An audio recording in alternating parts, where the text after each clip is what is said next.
Bonjour à tous, j'espère que vous vous portez bien où que vous soyez. Plusieurs personnes nous ont posé la question de la sécurité ici en Équateur. On en a déjà un peu parlé dans la vidéo Vos questions, nos réponses, mais ce 29 avril 2022, le président Lasso a instauré l'état d'urgence pour 60 jours dans certaines provinces côtières. On vous en parle après l'annonce del Presidente, avec les sous-titres en français et en anglais. He ordenado la ejecución de una amplia operación coordinada entre policía y Fuerzas Armadas. Se llevarán a cabo controles perimetrales, operativos especiales e investigación proactiva. Con ese objetivo, mediante decreto ejecutivo, he declarado estado de excepción en las provincias del Guayas, Manabí y Esmeraldas, efectivo desde la medianoche de hoy en especial. Regirá el toque de queda desde las 11 de la noche hasta las 5 de la mañana en las parroquias Esmeraldas, Eloy Alfaro del Cantón Durán y Jiménez y Pascuales del Cantón Guayaquil por 60 días. Tout d'abord, il faut faire la différence entre la violence liée au crime organisé et la criminalité ordinaire qui peut, elle, être aussi parfois violente. Commençons par le premier point, celui qui concerne la violence liée au trafic de drogue. Comme nous l'avons déjà précisé, l'Équateur est situé entre la Colombie et le Pérou, deux gros producteurs de cocaïne. Ce qui fait que le pays est une plaque tournante dans le trafic mondial. Ces derniers mois, on a vu une augmentation dans la saisie de drogue et souvent le trafic est relié aux cartels locaux tels que les Los Choneros ou mexicains. Des guerres entre gangs se déroulent dans les grosses villes portuaires et dans les prisons, et qui dit règlement de compte dit meurtre et victimes collatérales. Depuis le 1er janvier 2022, et nous sommes début mai, plus de 1300 meurtres ont eu lieu dans le pays.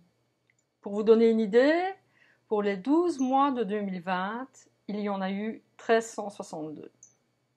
Rien que pour la région de Guayaquil, 23 enfants et adolescents sont déjà morts victimes de balles perdues. C'est donc pour essayer de stopper cette violence grandissante que le président Lasso a instauré l'état d'urgence. Évidemment, ça ne concerne que certaines zones de la côte qui sont à haut risque. À côté de cela, vous avez la délinquance et la violence ordinaire, comme je pourrais l'appeler. Certains crimes sont perpétrés au nom de l'honneur. Par exemple, certains hommes engagent un sicario, un tueur à gages, pour venger leur honneur si leur femme les quitte, au prix de $500. Oui, il faut parler des féminicides et de la violence envers les femmes, même si ça ne nous concerne pas vraiment en tant que gringos. Depuis le Covid et ses répercussions, la pauvreté a augmenté et a amené son lot de violence ordinaire. En lisant les nouvelles, tous les jours, des vols et des agressions parfois assez violents sont reportés, notamment à moto. 2 personnes sur une moto arrivent à votre hauteur, vous braquent avec une arme pour vous voler votre argent, votre téléphone, vos bijoux. Les Équatoriens sont souvent les victimes, mais les gringos peuvent l'être aussi. Ceci étant dit, ne soyez pas effrayés, l'Équateur est en général sécuritaire à visiter et à vivre. Beaucoup de problèmes se passent pour les touristes et gringos dans les grandes villes et sur la côte. Nous en arrivons donc à quelques points auxquels il faut être vigilant. Ça peut paraître bête, mais la toute première chose, n'attirez pas le regard et l'envie. Ne portez pas de vêtements de marque, ne montrez pas votre smartphone, dernier cri, ne sortez pas avec une grosse somme d'argent. J'ai eu l'occasion de voir il y a 6 ans un couple de touristes au terminal Carcelen. Le cliché typique du touriste avec l'appareil photo bien en vue sur la poitrine. Sa femme lui a demandé un peu d'argent pour aller s'acheter une boisson. Il a ouvert son portefeuille avec une liasse de billets épaisse comme ça. J'ai bien pensé qu'il cherchait ses problèmes, donc je n'aurais pas été surprise qu'il se fasse voler son argent, son appareil photo. Les pickpockets sont très présents dans les endroits touristiques, il faut être conscient de la chose. Et faites également attention dans les transports en commun, bus ou taxi. Sur la côte, des cas de personnes droguées à la scopolamine ont été reportés, notamment à Montanita et des endroits très à la mode. Il y a quelques mois, un jeune homme a été retrouvé inconscient, drogué et tabassé. On lui avait tout volé, même ses papiers, donc on ne savait pas qui il était. Les autorités ont fait appel aux médias sociaux pour pouvoir l'identifier. Dans certains endroits touristiques ou quartiers où on fait la fête, évitez de sortir seule le soir. Par contre, je me suis baladée toute seule le soir à Cuenca. Je ne me suis jamais sentie en danger.